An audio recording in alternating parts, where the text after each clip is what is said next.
রাধে রাধে সমস্ত ভক্তমণ্ডলী। আজ আমি আলোচনা করব জয়া একাদশী বা ভৈমী একাদশী সম্বন্ধে। অনেকে এটাকে ভীম একাদশীও বলে। মাঘ মাসের শুক্লপক্ষের যে একাদশী, অর্থাৎ মাঘী পূর্ণিমার আগের যে একাদশী। এর মধ্যে বলে রাখি, এই মাঘী পূর্ণিমাতেই কলিযুগের আরম্ভ হয়েছিল। কলিযুগাদ্দা বলা হয় মাঘী পূর্ণিমাকে। তাই মাঘী পূর্ণিমার কদিন আগে যে একাদশী, যে শুক্লপক্ষীয় যে একাদশী, তাকে বলা হয় জয়া একাদশী বা ভীম একাদশী।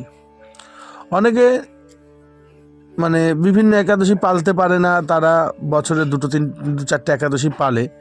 যেমন উত্থান একাদশী, পার্শ্ব একাদশী, শয়ান একাদশী আর এই ভীম একাদশী, এগুলোকে পালে এবং মহান বলা হয়। এবং এগুলো পালার জন্য বিভিন্ন রকম নিয়মও তারা বলে। কারোর মধ্যে আছে এইটাই একদমই নির্জলা থাকবে, কেউ বলছে একদম খাবে না, ওই কি বলে, কোনো আগুনের স্পর্শ খাবে না। হ্যাঁ, তো এরকম কথা শোনা যায়। কিন্তু একটা কথা কি,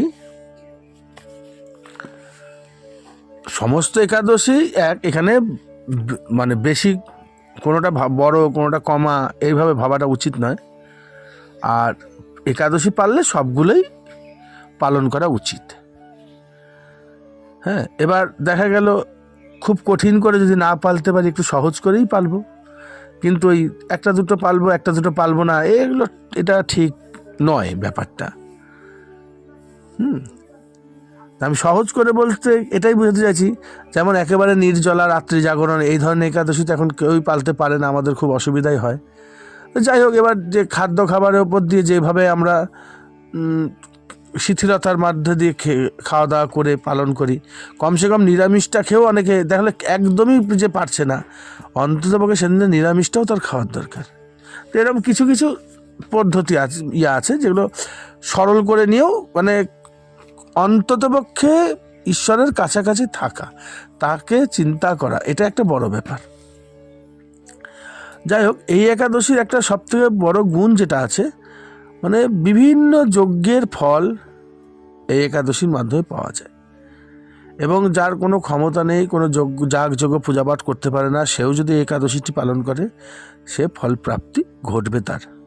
এবং যার অনেক উচ্চাকাঙ্ক্ষা আছে, জীবনে বড় হতে চায়, হ্যাঁ, সেও যদি ভক্তি করে এই একাদশীটি পালন করে, তার সৌভাগ্যের উদয় হবে। হ্যাঁ, এবং অশেষ সৌভাগ্যশালিনী এই একাদশীটি। তো এই সম্বন্ধে একটি গল্প আছে। সেই গল্পটা হচ্ছে এরকম, যে যেমন যুধিষ্ঠির মহারাজ ভগবান শ্রীকৃষ্ণকে জিজ্ঞাসা করেন প্রত্যেকবার, এবারও সে একইভাবে জিজ্ঞাসা করলেন। তখন ভগবান তাকে বললেন যে একবার দেবতাদের রাজা ইন্দ্র তার রাজসভায় প্রায় 55 কোটি অপ্সরা এবং গন্ধর্বরা মিলে নৃত্যগীতের আয়োজন করেছিলেন।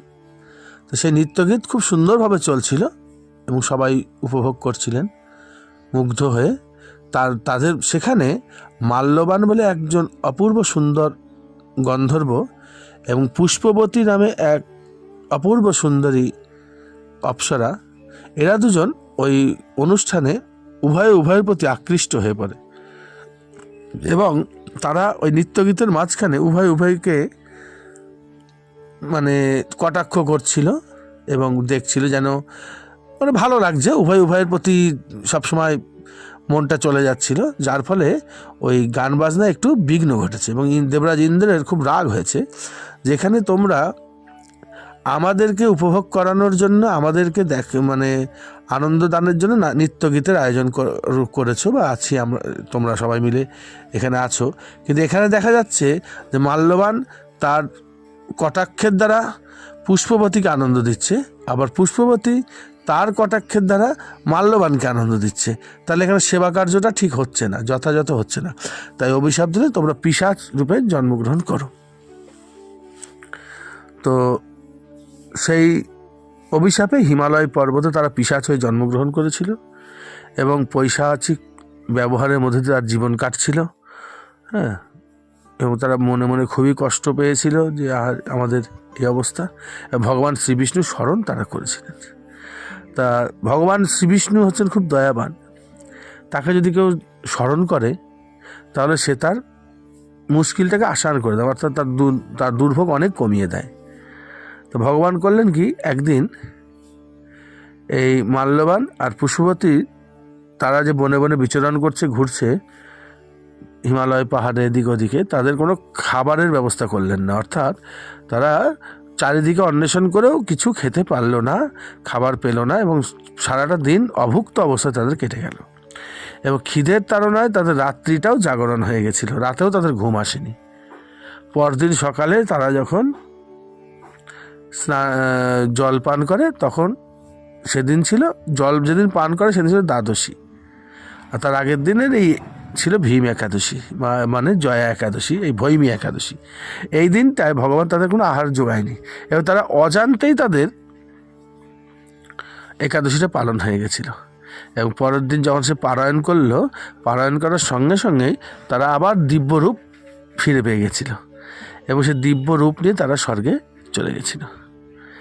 তো এইখানে এই গল্পটার মধ্যে স্বর্গে যাওয়ার পর দেবরাজ ইন্দ্র অবাক হয়ে গেলেন যে কী ব্যাপার, তোমরা চলে আসলে কী রকম। তখন তারা বললেন যে আমরা ভগবান শ্রীহরিকে মনে মনে খুব স্মরণ করেছিলাম, ডেকেছিলাম।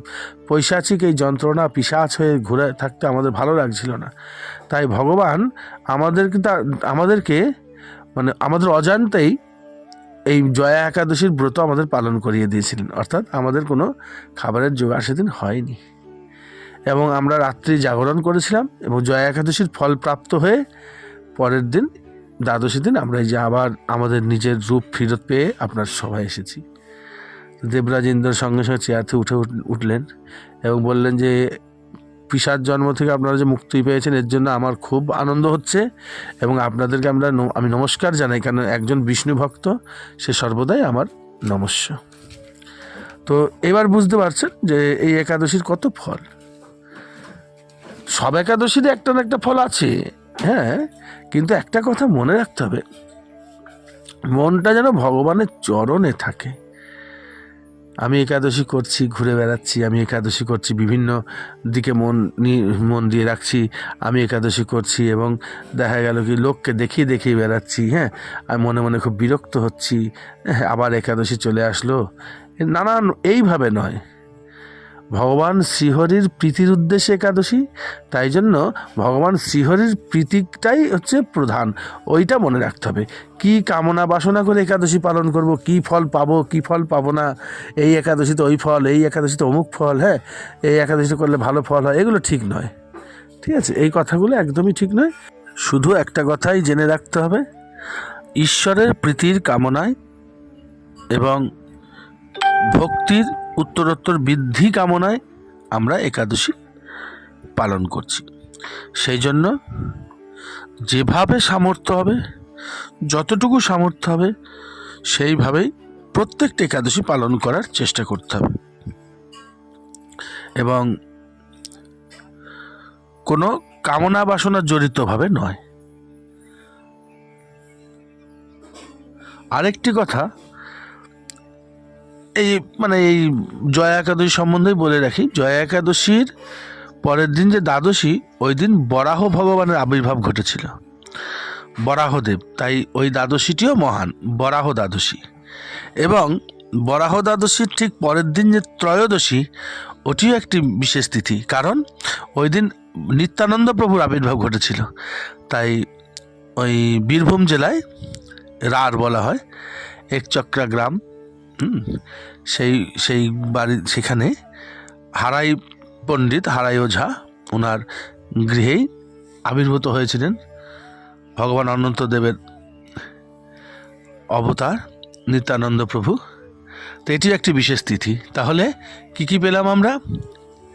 জয়া একাদশী, বরাহ দ্বাদশী, নিত্যানন্দ ত্রয়োদশী, এবং একদিন বাদ দিয়ে মাঘী পূর্ণিমা, কলিযুগাদ্দা অর্থাৎ কলিযুগের আদি, কলিযুগ এদিন থেকে আবির্ভাব ঘটেছিল। ঠিক আছে, আজ আর বেশি কিছু বললাম না। সকলে ভালো থাকবেন। রাধে রাধে।